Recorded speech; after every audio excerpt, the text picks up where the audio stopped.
Matthew graduated from a top national university and brags about his career at a major company, constantly hurling insults at me. It seems he feels he did me a favor by marrying me because we had a child on the way. Around the time I was 9 months pregnant, we were invited as a couple to Matthew's cousin's wedding.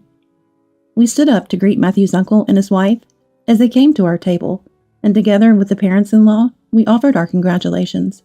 After the uncle and his wife moved to the next table, I sat down only to have Matthew suddenly splash beer on me. I was so shocked I couldn't even speak, and Matthew yelled at me. "Isn't it common sense for the wife to remain standing?" "Matthew, really? Don't you even know that much? Guess it's because you're uneducated." Mother-in-law Sarah quickly pulled out a lace handkerchief and wiped my face. As I absent-mindedly watched the drops falling from my bangs, I felt a pierce of anger rising. I couldn't stand it anymore. I didn't care that he was the father of my child. I decided to reveal various things in front of the relatives and hurt his unnecessarily high pride. I'm Dorothy, 42 years old. I met Matthew through work, and he was as charming as an actor. He was competent and considerate, and his gentle, calm manner of speaking was pleasing to the ear. After I developed a good impression of him, he asked me out, and I immediately said yes. A year later, after several days of feeling unwell, I took a pregnancy test, and it came back positive. Since we were dating with marriage in mind, I thought Matthew would be happy to hear the news. Instead, he frowned and answered indifferently, "Do you want to get married? Okay, then." There was no proposal, and I felt secretly disappointed. Considering my condition, we decided against a grand wedding, and instead greeted each other's families before registering our marriage at the city hall and starting our life together. Though we were newlyweds, neither of us was young, and with my morning sickness, I had no expectations for a lovey-dovey life. However, I was still taken aback by how different our lives turned out to be. Matthew, who had passed the entrance exams to one of the top universities in the country and graduated straight through, was always full of confidence, partly due to his good looks. "I want you to quit your job and dedicate yourself to the home. My salary should be more than enough for us, right?" Before we married, he said this, so I resigned. Or rather, my morning sickness was so bad at the time, I didn't believe I could balance both work and home life. After marriage, his demeaning behavior towards me became more apparent. One day, after using all my energy to make breakfast and hang laundry due to severe nausea, I spent the whole day lying on the sofa. When Matthew came home from work and saw the dust on the floor, he lashed out at me. "You've been lounging around the house all day, and you haven't even cleaned?" "I'm sorry, I've been too sick to get up. Could you please buy something from the supermarket next door for dinner?" "Don't be ridiculous. You want me to eat pre-made food? What if I get sick? I'll give you 30 minutes to make dinner." Terrified by Matthew's anger, with veins bulging on his forehead, I had no choice but to comply, moving back and forth between the toilet and kitchen to prepare the meal. He complained about the food I made. "Mom's cooking is much better. Can't even prepare a decent meal, and you wonder why you missed your chance to get married." Unable to even hold a knife properly, he said such awful things, even though he himself was marrying for the first time at his age. It was always like this, being complained about. On another day, when I could hardly eat anything due to morning sickness, he said, "I go to work even with a hangover, but you get to lie down at home? Must be nice." Since I never talked back, Matthew's behavior grew increasingly arrogant. His arrogance knew no bounds. Of course, I was grateful for Matthew working hard every night, sometimes even going on business trips. But I was thoroughly fed up with being mocked at every opportunity.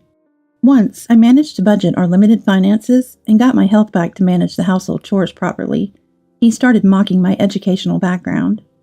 Matthew loves watching quiz shows on TV, mocking the participants gleefully whenever they make a mistake. Since the airing time overlaps with when I use the kitchen, I often end up being quizzed, and it makes me feel down. He especially enjoys it when students from his alma mater compete against students from other universities. "Hey, did you get that last question?" "No." "That's why people who haven't been to college are no good. You should start over from elementary school." He looks proud when his answers are correct. "Anyone who gets such an easy question wrong has a brain less than that of a monkey." It's true that Matthew is smart, but the pleasure he takes in looking down on me spoils his brilliance with his nasty character. I'd be in trouble if our kids turn out to be as dumb as you. He said that with a mocking smile, and I had no desire to respond. Moreover, Matthew is quite stingy. He gets mad if I buy a snack for around $1, yet he goes to bars, claiming it's for work, or indulges in expensive wine when he's tired from work. I reluctantly dipped into my savings from before I was married to buy cake or meet with friends and my sister at a cafe while Matthew was at work. You've got yourself a weird man, I vent while having lunch with my sister Melissa. Melissa looked at me with sympathetic eyes. She's constantly traveling for work, so she hasn't yet met Matthew. Unlike me, she's outspoken. He was considerate and had a wonderful smile when we were dating. As soon as you got married, his true colors showed. Hearing this makes me lose the desire to get married. Melissa shook her head, and then, as if she remembered something, said, By the way, I told you there was a reunion back home the other day, right? Yeah, at a local hotel. After the reunion, we were drinking with the usual crowd when a guy came up to us. Oh? Melissa and her friends are glamorous beauties. This guy was handsome but arrogant.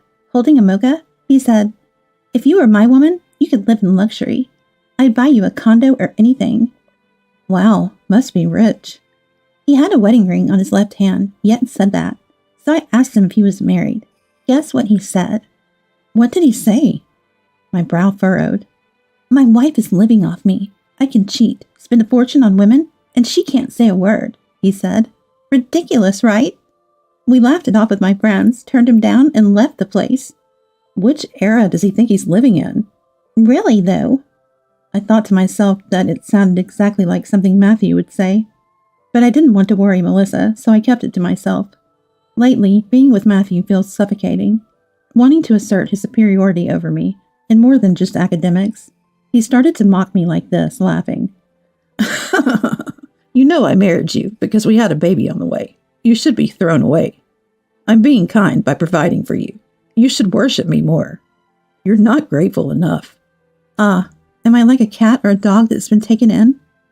Yeah, those animals are probably treated much better. Thinking this makes me feel miserably pitiful. Was all the kindness during our dating days a lie? But maybe Matthew will change once the baby is born. Holding on to that faint hope, I couldn't bring myself to consider divorce. As the 9-month mark approached, we were invited to Matthew's cousin's wedding as a couple. My condition had stabilized, and since it was at a nearby hotel, we decided to attend. I was looking forward to the splendid occasion and went with excitement. When the ceremony began, I was completely captivated by the bride's radiant beauty standing next to the groom. How beautiful! I wish to wear a dress like that someday.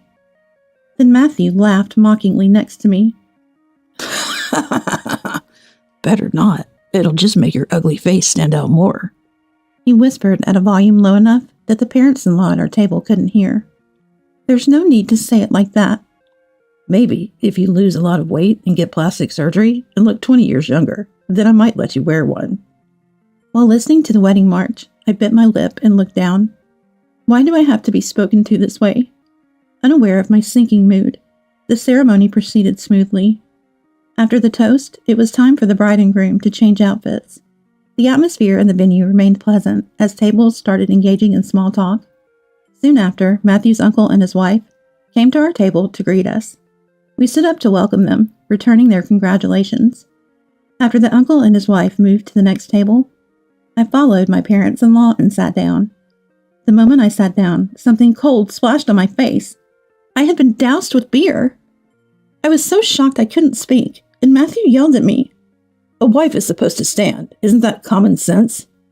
Matthew, really? You're supposed to stand until you've visited all the tables. Don't you even know that much? This is why the uneducated. What are you talking about? Sit down, Dorothy. I'm sorry. He seems to be mistaken. Father-in-law Daniel spoke up, and mother-in-law hurriedly took out a lace handkerchief and wiped my face. As I absent-mindedly watched the drops falling from my bangs, I felt a fierce anger boiling up inside me. I couldn't stand it anymore. It didn't matter that he was the father of my child. I was ready to reveal various things in front of the relatives and hurt his unnecessarily high pride. Someone had been silently watching Matthew yell at me. She had been sitting at the bride's friend's table and came running over the moment Matthew sat down. Yes? I knew it. You're the guy who approached us at the hotel bar the other day. Melissa, what's going on? Oh, it's true. The man who hit on us despite wearing a wedding ring? Matthew turned pale at Melissa's accusation. Loud enough for other tables to hear, Melissa's friend Linda exposed him. Let me see, what was it? Become my woman and you can live in luxury? I'll buy you a condo or anything? My wife lives off me, I can cheat, spend a fortune on women, and she can't say a word? That's what he said. Your wife is pitiful. Wait, Dorothy. Melissa's sister is that man's wife? Why is Melissa here? Oh, a friend of the bride. Melissa, who had brought her friends from the same table, feigned exaggerated surprise at seeing me. Though it was all an act, it shocked Matthew, so everything was going according to plan. The parents-in-law looked bewildered, comparing Melissa and her friends with Matthew. Did you hit on women even though you're married? Come on, Dad, don't believe their nonsense. Matthew, sweating profusely, tried to make excuses. It's hard to ignore this. My sister and her friends are lying. I confronted Matthew. If you think it's a lie, shall we check the date and time? It matches exactly with when you were away on a business trip. Matthew's face contorted at the date and time mentioned by Melissa and her friends. It was indeed when Matthew was away on a business trip. This man is incredibly stingy, gives me hardly any living expenses, even though he works at a big company and earns a good salary. And he's about to be a father, but only thinks about his own enjoyment. Even if he's handsome, it's despicable. Laughed at by Melissa's friends, Matthew turned red and looked down. My parents-in-law looked at Matthew with dismay. Matthew, what are you doing as the head of the family? Don't embarrass us. It's not like that, Mom. Dorothy, do something. What do you want me to do? Melissa and her friends are just stating the facts. I coldly dismissed him, and Matthew's eyes bulged with rage. If you say it's the truth, then show me the proof. Did you record my words or something? You didn't. At his words, Melissa's friends fell silent. After watching them quietly return to their table, Matthew glared at me. So, you were planning to embarrass me with your sister? Setting up that woman at the hotel I was staying at during my business trip? How can I possibly do that when I don't even know which hotel you would be staying at? It's you, isn't it? You must have checked. Fine. Remember this when we get home. As the bride and groom made their re-entry, I ignored Matthew's words and focused on the newlyweds. It was time for the bride and groom to visit the guest tables. They were supposed to perform the candle service, lighting candles.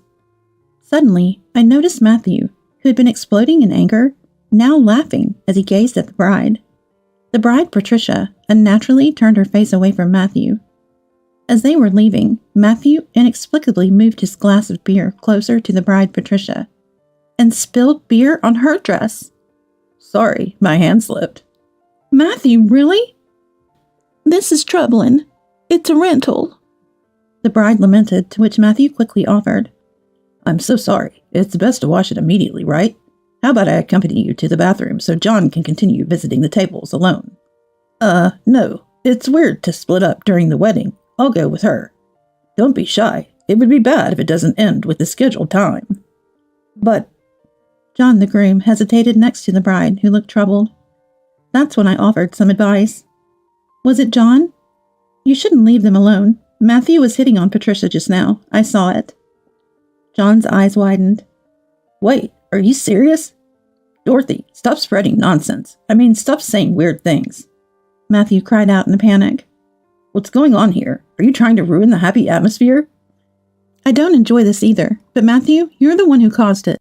I looked up at the bride and said firmly, Patricia is better to speak up early. Don't just endure it. Encouraged by my words, the bride looked determinedly at John and began. John, Dorothy's right. When I went to the bathroom earlier, Matthew hit on me. The bride continued as John was taken aback. John and Matthew, you've been friends since childhood, right? I kept quiet because I thought revealing this might ruin your relationship. But why should I have to endure this? The bride glared at Matthew and said in a stern tone, I remember every word he said. I'll tell everything. Stop. Ignoring Matthew's interruption, the bride spoke out loud for everyone to hear. He said things like, I'm smarter than John, work at a better company. Being my wife would be more beneficial for you. Just contact me after your honeymoon. Between what he said to Dorothy's sister and her friends, he really has no morals. Matthew covered his mouth with his hand, panicking as he looked back and forth between the angry faces of the bride and groom. John, you wouldn't believe such a woman, right? We're best friends, aren't we? Forgot all those times we played together as kids? John coldly retorted to Matthew's rapid speech. Of course I trust her. I knew about Matthew's bad habits with women, but hitting on the bride? That's messed up. Even if I'm just average, I'm a better person than you. The venue started buzzing as John's painful voice echoed. Relatives who understood the situation began to criticize. Matthew's handsome and was expected to succeed in our family, but he's always been arrogant. Over 40 and still behaving like that. No matter how smart, he's the worst, a disgrace to the family. Matthew turned red up to his neck. What an awful cousin, John. Maybe you should cut ties with him. John is way cooler than that old man. Shut up. Matthew stood up, yelling loudly enough to fill the venue. It was just a joke with the bride. You took it seriously. I was testing her to see if she'd easily flirt with other men. Good thing she's not a man-eater. You should thank me. Oh, yeah, sure. John laughed at Matthew's outburst. I'm here, giving you the honor of my presence. Forget it. This wedding's a waste of time. Dad, Mom, Dorothy, we're leaving. You're free to leave if you wish, I told him, and Matthew looked surprised. I looked straight at Matthew and declared firmly, I won't return to that room. I will not live with you anymore. I really wanted to hand him divorce papers right then, but doing so at a wedding would be inappropriate, so I planned to send them later. I don't want to see your face anymore. Leave quickly. Staying any longer would trouble everyone else. After saying this clearly, Matthew erupted in anger. Unable to bear being defied by his usually submissive wife, You, taking a father away from his child? No mother as low as you could raise a child properly. Leave if you want, but the child stays with me.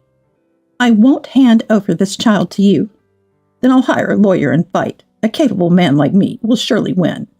How's a father like you in any way advantageous? You're still as delusional as ever. Shaking my head in disbelief, Melissa, who had been silent until now, stepped forward and handed Matthew a business card. I work in this field in case you're interested. I can introduce you to someone.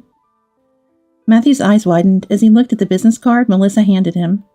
Head of the office? From that major firm? You knew that. As expected, quite knowledgeable. Melissa smiled. I didn't know your sister was a lawyer. Why didn't you tell me? I smiled thinly.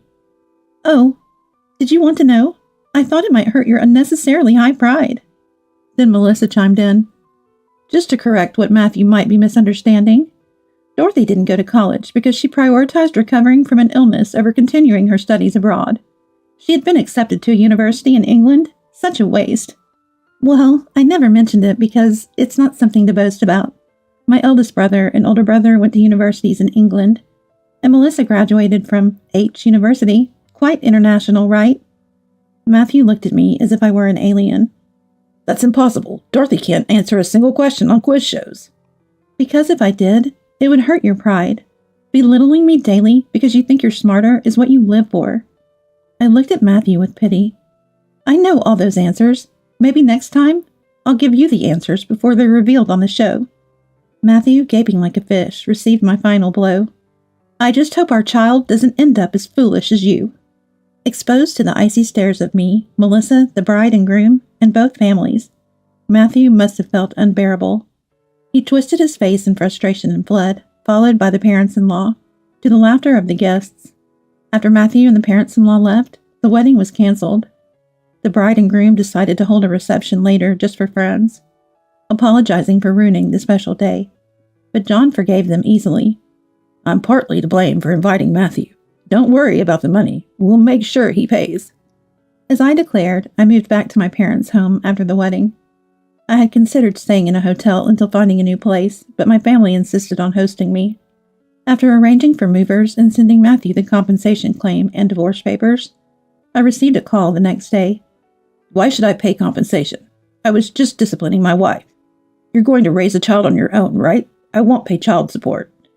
I took the phone away from my ear and calmly responded, Oh, is that so? Then we can settle this in court, which will cost you more. You can have that condominium. Just give me half its value. Compensation and appraisal value, all in one payment. Ignore this and I'll sue. Good luck. Please, Dorothy, spare me the compensation. I have to pay John too, and together it'll drain my savings. I was fed up with Matthew's pathetic voice. You made me save so much, yet you're saying your savings will vanish due to compensation? Perhaps you spent it on other women.